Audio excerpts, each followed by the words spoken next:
The Power. Snaps The Power, right? Yeah. Don't worry about the song. I love the song, but don't worry about it. That almost made it, I think, onto our covers one. If you listen, exactly, it's so good.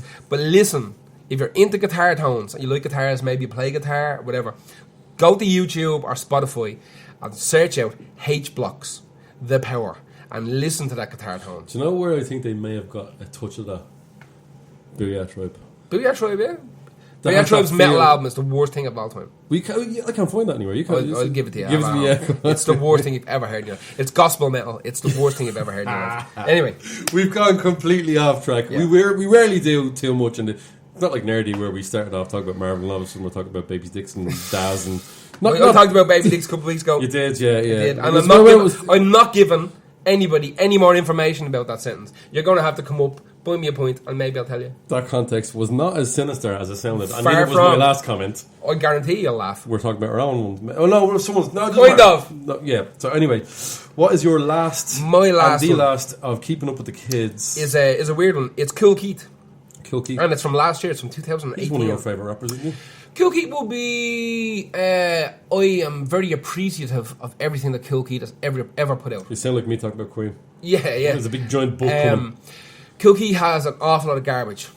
Yeah. Because he's very, very prolific. I believe he's got 40-something albums in the ether floating around. But he released an album last year called Controller of Trap. And this was Cool Keith's attempt at taking over trap music. Not trap. Oh, trap's awful. Don't do it, Keith. You're better than this. You're better than this. So this song's called Bottle Pop. And it's probably the best song on the album. One I of the did better listen ones. to it, and you know what? Bet you it's good. It is good. I listened to it, and it sounds lovely. Yep. And it's really easy to listen to. Yep. And you know what? It's almost not really trappy. It is. There are most certainly trap songs there is. on that album, but that's probably the most No, it is. No, undoubtedly, but commercially viable one for people's ears. What I mean by that is it's almost too good to be considered trap, because trap is mostly trash. A lot of trap is shite. The problem with trap is trap started in the late 90s, early 2000s, and it really that yeah. Came from the south. I think came from Houston originally, and it was a kind of an underground movement fueled by necessity. I mean, trap is basically just a shitty, repetitive bass line and a tiny synth beep, beep, beep, and an 808 drum kit. That's all. It has to be 808 or else it's not really. There's a few claps in there as well, isn't there? So they use claps instead of snares a lot of time. Yeah, that's the big thing. But it's nearly 9 times out of 10 it's an 808. As far as I'm concerned, for it to be trap music, you have to use an 808 drum machine. It's just the sound. But Cool Keith decided, listen, it's been 20 years, I think I'll just take it over. So he banged out this album called Controller of Trap. I didn't even know this album was coming out. Cool Keith bangs out an album pretty much at least once a year. He had a new one come out a couple of weeks ago, it's called Keith. He's running out of fucking names. For real. Now Cool Keith was probably, this is weird, Cool Keith is famous on two fronts. He's famous because he was in the Ultramagnetic MCs, and that would be where a lot of purists would like him. Now Cool Keith also has about, it must be 20 fucking different personalities that he releases albums with. He released one album, we had one major label album, Cool Keith's called Black Elvis. And it's fantastic. It's very, very good. But he went back to being kind of an independent artist after that. It didn't work out for him. But his most famous output of all time is Dr. Octagon. Yeah. Right? So, the first Dr. Octagon, there's in theory 3 Dr. Octagon albums. I'd like to say that I didn't know, because I did know that Cool Keith was Dr. Octagon. Did you not know that? Really? I'd like to say. Okay. Alright. So Cool Keith is Dr. Octagon. I've listened to both. Yeah. Right. Oh, grim. Cool Keith is Dr. Octagon. I'm right? not a big. I'm not. Yeah. I don't. Boy, That a little bit. end You of know, it is I could have fucking ignored that, Yeah. but I had to Yeah. admit that. Alright, so Dr. Octagon is Cool Keith. That's one of his major alter egos. And the first album was like DJ Qbert, and that's a cultural phenomenon, that first Dr. Octagon album. Now, there was a second this is a cool little story. There was a second Dr. Octagon album, and I think it was called Octagon 2, The Return, or some shit like that. And basically what it was, there was a record label approached him and said, we are interested in releasing a second Dr. Octagon album.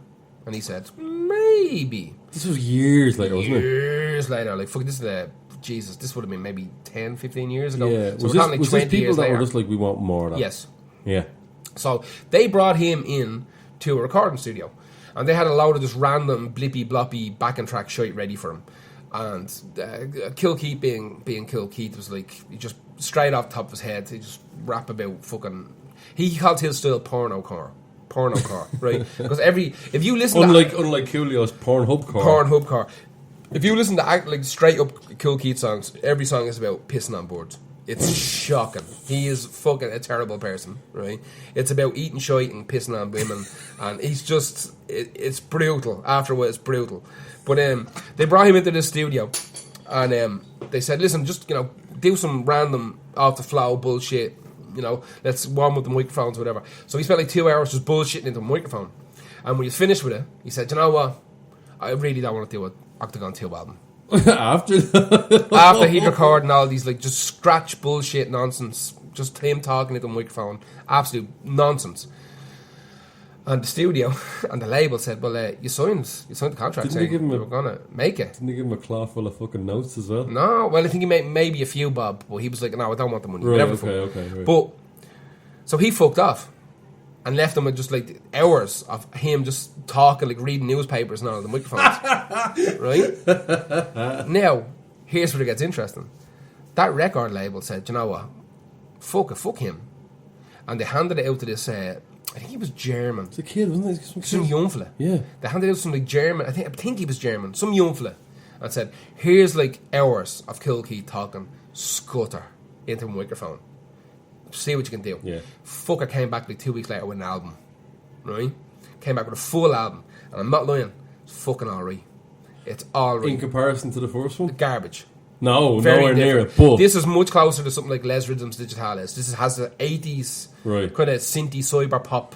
But not. It was salvaged in some regards. Fucking salvaged to bits. Yeah. There's a song on it called, I think it's called Green Trees or The Trees or something. So is Kill Keith sitting at home looking at his bank balance and is his fucking... I doubt he made is a penny his off it. I was going to say, is his account ring going, you're lighting up here a little bit.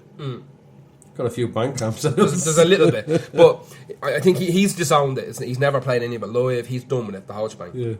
Yeah. Now, last year he released Octagon 2. It's called Moose Bumps. This He is released his that. actual His Octagon actual 2. album with the original DJ Qbert, all of them. And it's fucking deadly. It's very cool. Is it Now, better than the kids, the German kids? oh one? yeah, yeah, Right. yeah. Now the second one, Octagon 2, the Return or the Revenge, whatever it's called, it has warrant because it's interesting, mostly because of the story behind it. But there are songs on there that are interesting because it's more of a, it's not a rap album. It has this weird, like remix album feel to it. Remember back in the late 90s, everybody had a remix album. Yeah. It has that feel to it. But we never heard the original.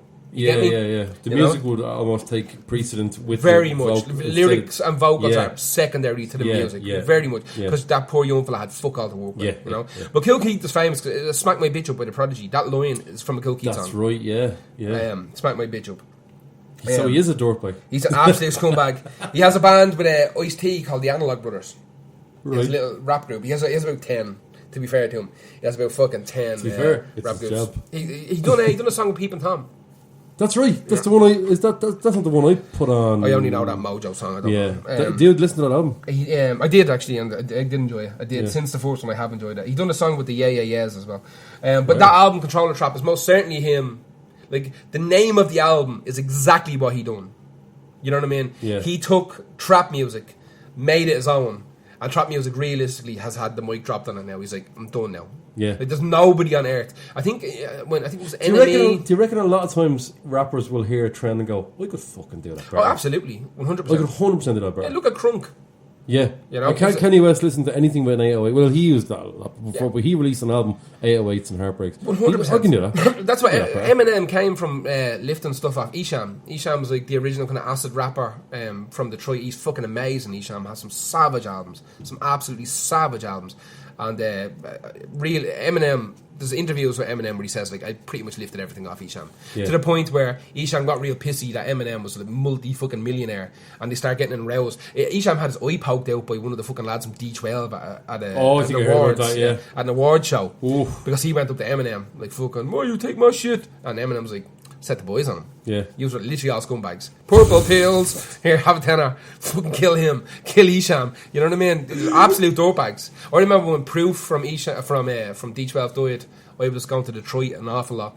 And I remember as you came out of the airport, they had these giant billboards as you entered Detroit saying like Proof RIP, welcome to fucking Proof land, welcome to Proof's Detroit, all this kind of shit. I think I think it was Proof. I think that was the name. I could be wrong. I get him and Common mixed up. There's only 4 of them left. No, I don't remember. Anyway, no. but Eminem gave the D12 lads a load of purple pills and they poked fucking Isham's head out with a baseball bat or whatever it is. But like, listen, they all fucking do the same bullshit. Anyway, let's leave it at that. We've gone over time. I'd like to hear what other people's version of Keeping Up with the Kids, a band that took a trend on, did it work out or not? Because I can't see another volume of this one, to be perfectly honest. I'd say you could probably do a load of them, but you'd be stretching. Yeah, I think this one for me. This one should live in the comments, I believe. I absolutely agree. Normally, we don't want. You see, we don't want you talking to us, you fuck. We don't want too much suggestions because then we have to. If we already had that in our mind for volume 2, then we have to kind of like, oh, he's picked my song. I told him to pick that. Yeah, no. So this is the one I'd really like people to talk about. Thanks for listening to our Keeping Up with the Kids, which I feel like me and Gar are constantly trying to do. Keeping Up with the Kardashians. We will talk to you next week. Thank you very much. Good night.